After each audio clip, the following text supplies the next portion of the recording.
Bismillahirrahmanirrahim. Assalamualaikum warahmatullahi wabarakatuh. Waalaikumsalam warahmatullahi wabarakatuh. Perkenalkan, saya Aisyah Sausan Latifah, mahasiswa semester 6 dari Prodi PAI Universitas Muhammadiyah Ponorogo. Pada kesempatan siang hari ini kita akan berbicara sedikit tentang manajemen kelas. Di sini kita sudah bersama Ustadzah Zidni Ilman Nafi'ah. Beliau adalah guru di MI Al-Muslimun Magetan. Ya. Assalamualaikum Ustadzah. Waalaikumsalam warahmatullahi wabarakatuh. Langsung saja. Di sini saya ingin sedikit bertanya mengenai manajemen kelas. Ya. Yang pertama, menurut Ustadzah, apa itu manajemen kelas dan mengapa hal itu penting dalam lingkungan pendidikan? Ya, jadi manajemen kelas itu adalah kegiatan yang mendorong anak-anak agar mereka itu mendorong tingkah laku anak-anak agar mereka jauh lebih baik. Contoh seperti apa? Ketika di kelas itu ada struktur kelas, di mana struktur kelas itu ada bagian-bagiannya, yaitu ada ketua, wakil ketua, kemudian mungkin kalau masih anak-anak ya sekretaris, mungkin seperti itu. Jadi kita mengadakan atau kita mengajak anak-anak agar berorganisasi dari struktur kelas itu. Kita memberi amanah anak-anak agar mereka itu bisa lebih baik dalam hal apa? Contohnya kalau ketua kelas, jika ustadzahnya itu belum masuk, mereka memanggil ustadzahnya untuk ke kantor atau mengingatkan ustadzah bahwa hari itu ustadzah masuk kelas tersebut. Seperti itu. Baik. Kemudian yang kedua, pertanyaan yang kedua, bagaimana Ustadzah strategi yang efektif dalam mengelola kelas yang beragam? Baik.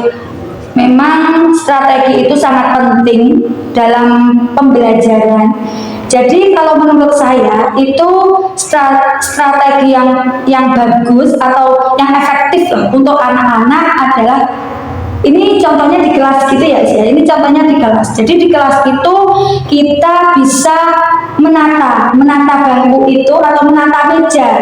Contoh kalau meja itu lurus gitu ya, jadi bisa kita contoh letter U atau melingkar. Jadi apa? Agar ya bervariasi, agar anak-anak itu tidak bosan untuk apa? Untuk kelas, untuk apa? Bukan hiasan, untuk apa ya itu namanya ya? Untuk dekorasi kelasnya itu agar mereka itu tidak bosan, terus menimbulkan suasana yang baru. Mungkin seperti itu. Dengan adanya suasana yang baru, harapan kita mendorong semangat anak-anak agar mereka semangat dalam belajar. Seperti itu. Itu yang pertama, mungkin bisa seperti itu. Yang kedua, kita atau para pengajar itu memang kita dianjurkan untuk mengajar dengan tegas. Selain tegas, kita juga harus mengajak berkomunikasi anak-anak. Contoh dengan apa? Ice breaking, agar mereka itu bisa pemanasan sebelum masuk kelas, itu pemanasan agar mereka itu contohnya kalau mereka itu namanya anak-anak itu kadang mereka itu capek, dikit-dikit capek, pengennya bermain. Kalau dengan adanya ice breaking, pertanyaan atau bernyanyi, jadi menimbulkan semangat anak itu tadi. Mungkin seperti itu. Ya, pertanyaan yang ketiga, mengapa penting untuk membangun hubungan yang baik dengan siswa? Membangun hubungan yang baik dengan siswa menurut saya itu sangat-sangat penting. Mengapa? Karena ada sebuah kutipan, sebuah kata-kata ya. Jadi orang akan mendapatkan ilmu itu salah satunya bersahabat dengan guru. Jadi anak-anak bukan maksudnya bersahabat itu kita maksudnya sama anak-anak terus apa ya? Maksudnya terus ya mohon maaf, contohnya nggak sopan, bukan seperti itu. Contoh bersahabat dengan anak-anak itu kita menganggap anak-anak itu adalah anak kita. Jadi apabila mereka salah, kita rangkul, kita nasihati. Apabila mereka itu melakukan sebuah yang baik, kita beri support atau kita beri pujian. Nah, dengan kita itu diberi pujian akan menimbulkan aura yang atau akan menimbulkan sisi yang positif. Jadi anak-anak itu akan terbangkit dari kata-kata yang positif itu tadi. Mungkin seperti itu. Jadi dorongan-dorongan semangat atau kata-kata yang baik, pujian-pujian dengan mungkin kita itu memegang, bukan memegang, apa ya namanya itu, ya merangkul mereka. Atau kalau sekarang yang saya lihat di TikTok atau kita itu lihat pembelajaran seperti itu, anak datang itu ada kan yang tangan diajak tos, kemudian merangkul kan seperti itu adalah menarik anak-anak agar mereka itu mendapatkan efek yang positif gitu, aura yang positif agar semangat itu tadi dalam belajar seperti itu. Kemudian pertanyaan yang keempat Ya, bagaimana cara memotivasi siswa untuk berpartisipasi aktif dalam kelas? ya. Jadi cara memotivasi anak-anak itu mungkin kalau menurut saya kita kayak saya itu kan pelajaran saya yang saya pegang itu adalah SKI. SKI itu apa? SKI itu sejarah kebudayaan Islam. Bisa memotivasi anak-anak itu dengan bercerita. Kita menceritakan hebatnya para sahabat-sahabat Nabi dahulu, atau kita itu bisa menceritakan tentang orang-orang yang sukses itu membutuhkan belajar yang rajin, kemudian membutuhkan pengorbanan waktu, kemudian membutuhkan sesuatu hal yang harus kita usahakan. Mungkin seperti itu. Dari cerita itu anak-anak akan berpikir, oh iya aku jadi pengen seperti ini, kalau orang sukses itu pasti akan berguna, seperti itu. Mungkin seperti itu. Kemudian pertanyaan yang kelima, saudara. Ya.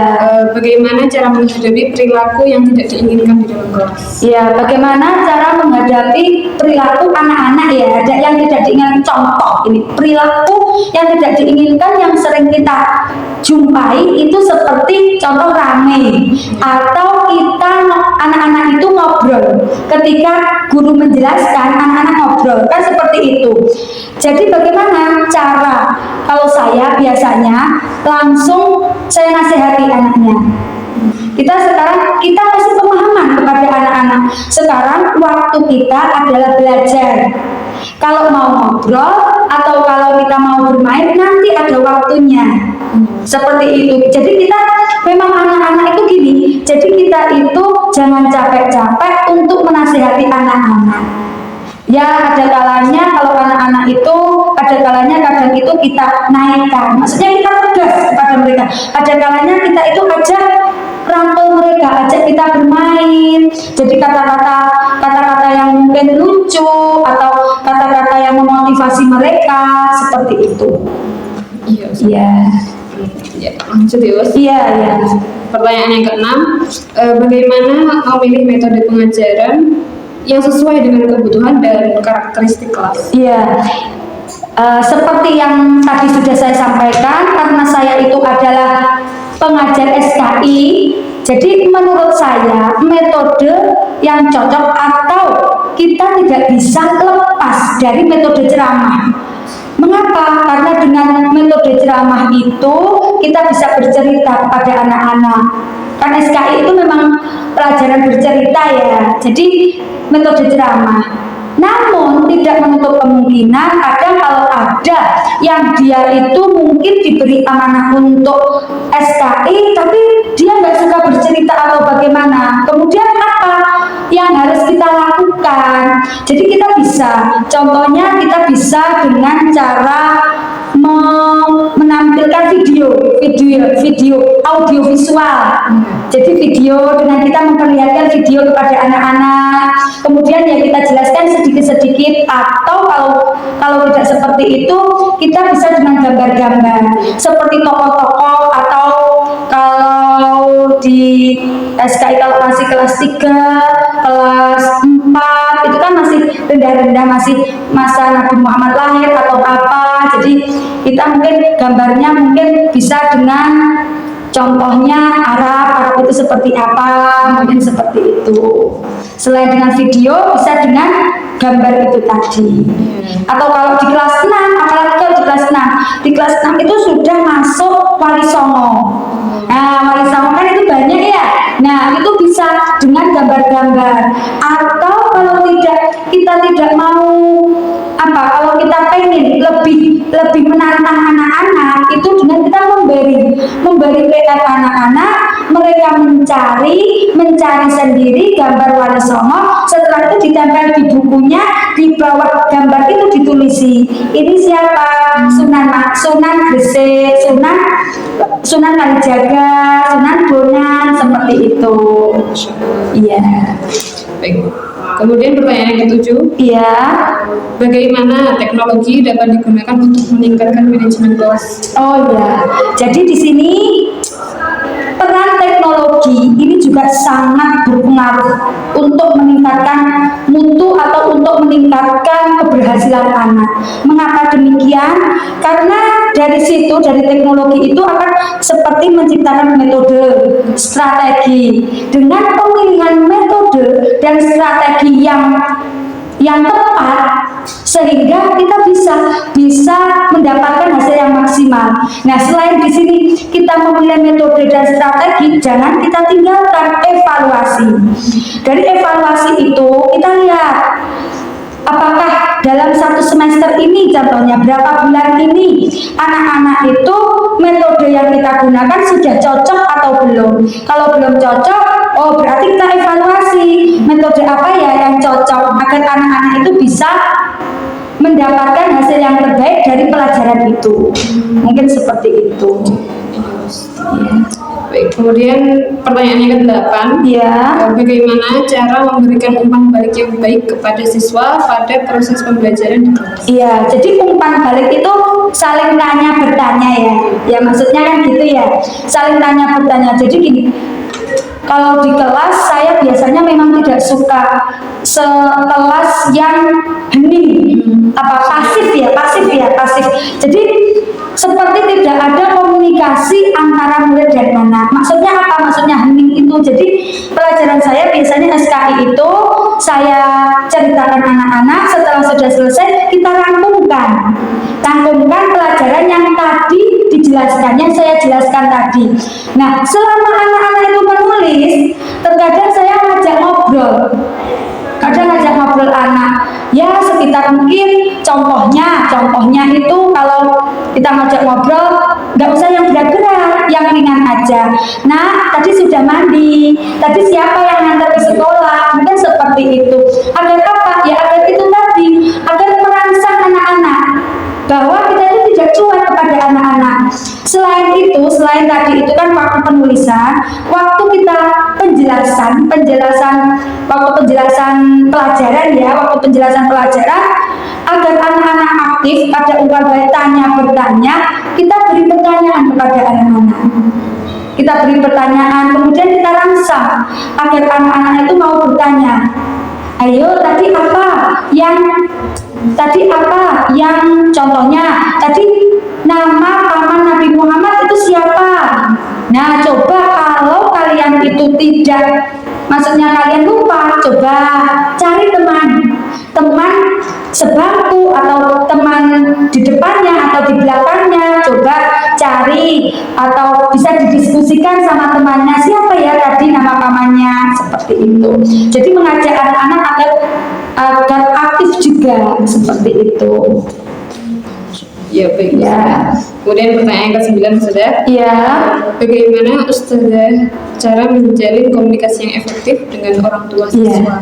Baik, kebetulan saya di sini juga termasuk wali kelas, yaitu wali kelas 2A. Bagaimana cara kita itu menjalin komunikasi yang aktif? Sekarang kan sudah banyak ya sudah banyak sudah yang kita gunakan sekarang itu kan teknologi sudah canggih. Jadi sekarang seperti di WA atau seperti telepon, seperti itu. Jadi bagaimana kita menjalin kalau ada problem atau kalau ada permasalahan anak, kita bisa langsung mungkin japri. Kalau kita nggak tahu rumahnya kan kadang kalau sekarang itu kan anak-anak itu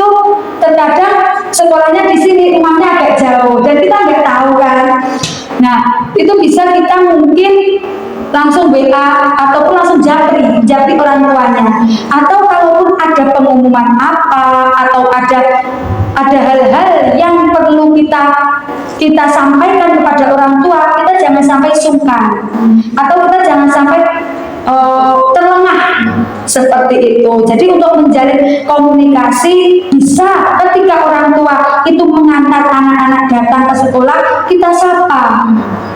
Iya, assalamualaikum ibu, gitu. Terus kita kan biasanya ngajak anak saliman seperti itu. Jadi dengan kita itu menyapa, mengajak, atau kita itu bisa WA, atau kita itu bisa ada pengumuman apa segera kita sampaikan kepada orang tua juga akan nyaman jika berkomunikasi dengan kita seperti itu. Iya. Kemudian pertanyaan yang terakhir, Iya. Bagaimana guru dapat terus meningkatkan keterampilan manajemen kelas mereka? Wah, itu sangat pertanyaan yang sangat bagus sekali, yaitu bagaimana guru bisa meningkatkan kualitas. Ibaratnya kan seperti itu ya, manajemen. Kita walaupun kita itu pengajar, kita jangan lupa sebelum kita itu menjadi pengajar, kita juga pasti belajar. Nah, bagaimana kita bisa belajar kembali? Kemudian sekarang banyak artikel-artikel gitu ya. Kita bisa belajar, kita itu bisa dengan cara membaca artikel-artikel itu.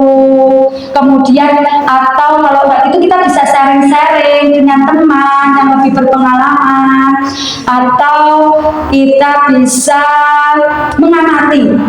Jadi ada yang mengatakan anak itu juga pelajaran bagi kita. Mengamati anak, kita berusaha untuk menyelesaikan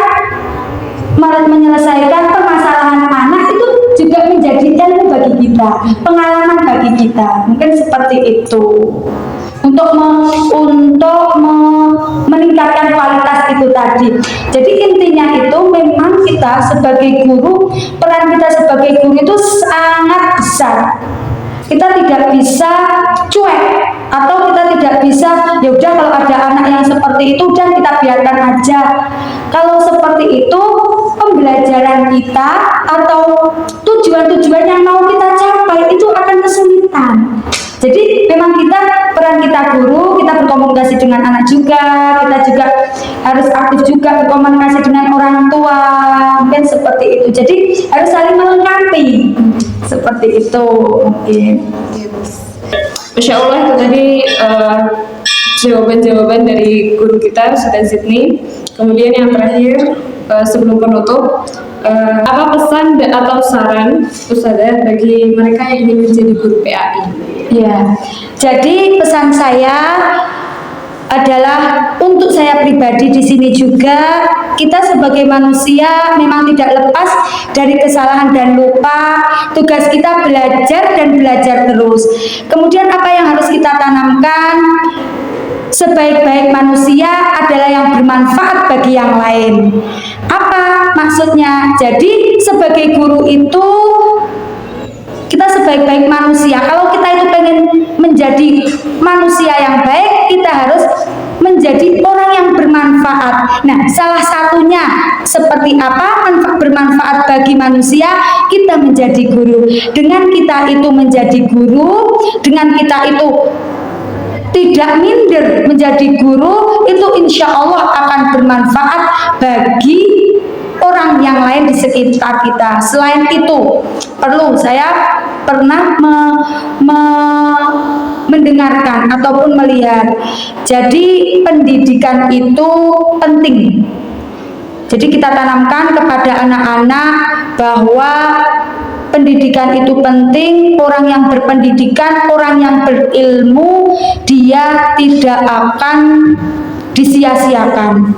Jadi kita semangati anak-anak agar anak-anak itu rajin belajar, agar anak-anak itu semangat bersekolah, agar apa? Agar mereka bisa menjadi orang yang berilmu. Mungkin seperti itu. Kemudian apa harapan Ustazah untuk masa depan pendidikan PAI di Indonesia ini? Ya, harapan saya untuk masa depannya adalah jauh lebih baik, mungkin seperti itu. Jadi jauh lebih baik, ada hal-hal yang bisa kita pelajari, atau ada hal-hal yang bisa memotivasi kita, atau ada hal-hal yang dapat menunjang semangat atau motivasi anak-anak untuk belajar dan mengembangkan pendidikan. Ya, Masya Allah. Baik, demikian tadi adalah wawancara kita bersama Ustazah Zidni Ilman Nafi'ah. Alhamdulillah, jazakumullah khairan katsiran atas meluangkan waktunya, Ustazah. Semoga apa yang telah disampaikan oleh Ustazah Zidni tadi dapat menambah pengetahuan serta dapat bermanfaat bagi kita semua. Amin, amin, amin. Sebelumnya saya pribadi memohon maaf atas kesalahan dan kekurangan dalam bertutur kata. Akhirul kalam, wassalamualaikum warahmatullahi wabarakatuh. Waalaikumsalam warahmatullahi wabarakatuh.